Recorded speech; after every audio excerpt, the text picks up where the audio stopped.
اور ایک حدیث پہلے میں آپ کو سنا دوں ایک خوشخبری کے طور پر، کہ یہ نہ سمجھیے کہ جو مراتب عالیہ ہیں وہ صرف اگلوں کے لیے تھے، اب پچھلوں کے لیے کچھ نہیں رہا۔ مشکات شریف میں آخری باب ہے، باب و ثواب ہذہ الامہ، اس امت کے ثواب کے ضمن میں، مرتبہ و مقام کے ضمن میں حضور نے کیا فرمایا۔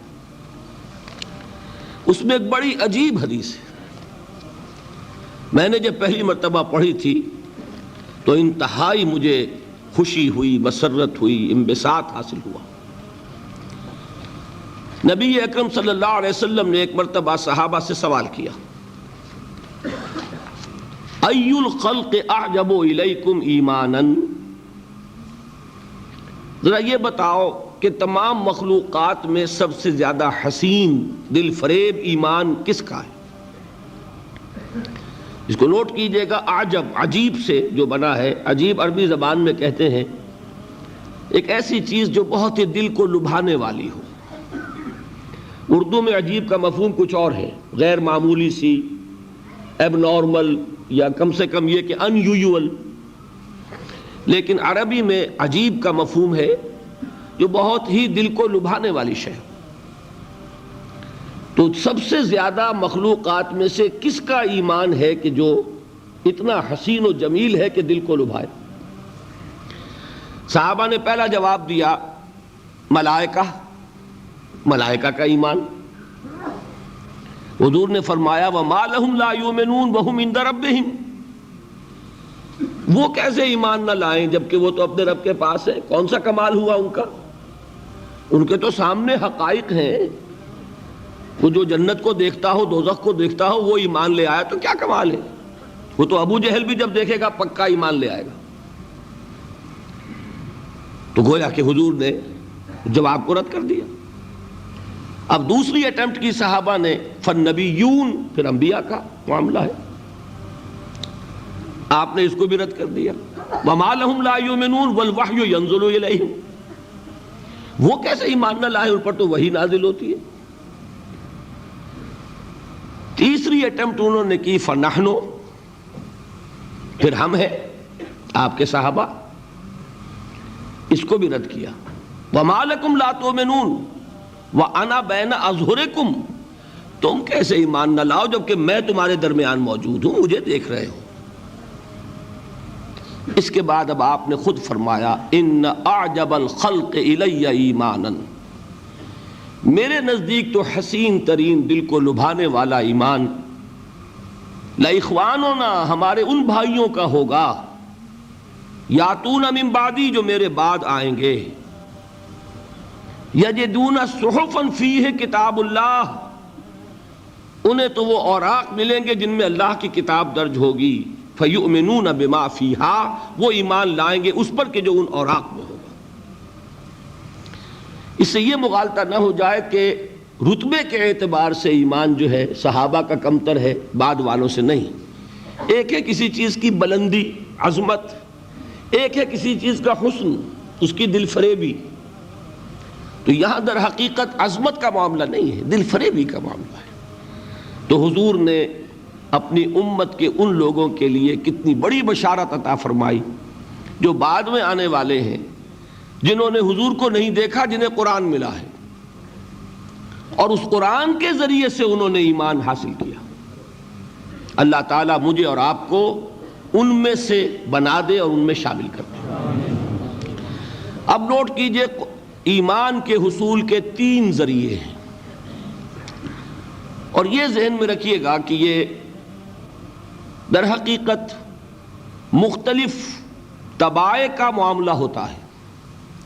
میں عرض کر چکا ہوں نا، کچھ انٹلیکچوئلز ہوتے ہیں، کچھ عوام ہوتے ہیں، کچھ لوگ ہوتے ہیں بڑے ٹھنڈے مزاج کے، غور و فکر کرنے والے، کول مائنڈڈ، کچھ ہوتے ہیں جذباتی، ایموشنل، کچھ لوگ وہ ہوتے ہیں کہ جنہیں ایکٹیویٹی سے زیادہ دلچسپی ہے، عمل، کچھ لوگ وہ ہیں جنہیں غور و فکر سے زیادہ دلچسپی ہے۔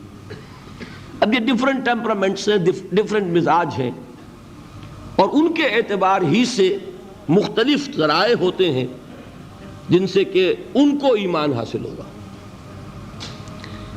جو سب سے اوپر ہے، ٹاپ پر انٹلیکچوئلز، ان کے ایمان کا ذریعہ ہے آیات الہی میں غور و فکر،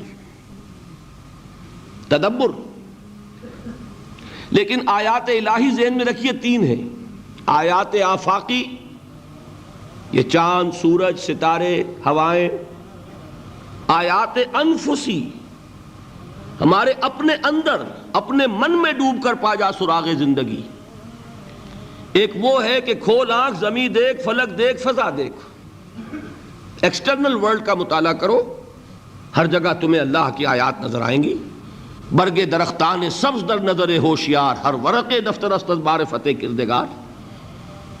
ایک ہے اپنے اندر جھانکو، اپنے من میں ڈوب کر پا جا سراغ زندگی۔ قرآن کیا کہتا ہے؟ وَفِي أَنفُسِكُمْ أَفَلَا تُبْصِرُونَ۔ اور تیسری اہم ترین آیات کیا ہے؟ آیات قرآنیہ۔ ان تینوں میں گہرا ربط ہے، آیات آفاقی، آیات انفسی، آیات قرآنی۔ ان میں تدبر کے ذریعے، غور و فکر کے ذریعے انسان ایمان حاصل کرے، یہ ٹاپ کا ایمان ہے، یہ انٹلیکچوئلز کا ایمان ہے، یہ صدیقین کا ایمان ہے۔ نمبر دو، ایک ایمان ہے عوام کے لیے، اس کے دو راستے ہیں۔ نمبر ایک، صاحب یقین کی صحبت، جس کے اندر یہ ایمان پیدا ہو چکا ہو، آپ اس کے قریب رہیے، اگر بھٹی کے سامنے بیٹھیں گے حرارت پہنچے گی، اگر آپ برف کی سل کے قریب ہوں گے ٹھنڈ پہنچے گی۔ صاحب ایمان کی صحبت اختیار کریں گے، ایمان سرایت کرے گا۔ یہ ہے عوام کے لیے صحبت، کونوا مع الصادقین، ان کی صحبت اختیار کریں۔ تیسرا ذریعہ ہے جو ہمارے لیے خاص طور پر جو مسلمان پیدا ہوئے ہیں، اب ایک بچہ ہے 7 سال کا، آپ نے نماز پڑھنے کی عادت ڈال دی، پڑھ رہا ہے، اگرچہ غیر شعوری عمر سے شروع کر دیا اس نے، روزہ رکھتا ہے، 9 برس کا ہو گیا، روزہ رکھنا شروع کیا۔ یہ اعمال جو ہیں ان سے بھی ایک یقین پیدا ہوتا ہے، جیسے یقین سے عمل پیدا ہوتا ہے ایسے ہی عمل سے بھی یقین پیدا ہوتا ہے۔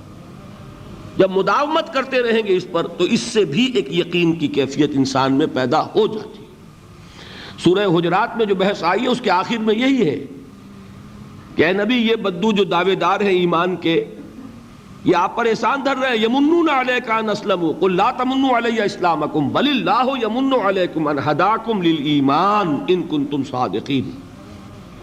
یہ آپ پر احسان دھر رہے ہیں کہ ایمان لے آیا، نبی ان سے کہیے مجھ پر اپنے ایمان کا کوئی احسان نہ دھرو، اپنے اسلام کا، بلکہ اللہ تم پر احسان دھرتا ہے کہ اس نے تمہیں ایمان کے راستے پر ڈال دیا ہے۔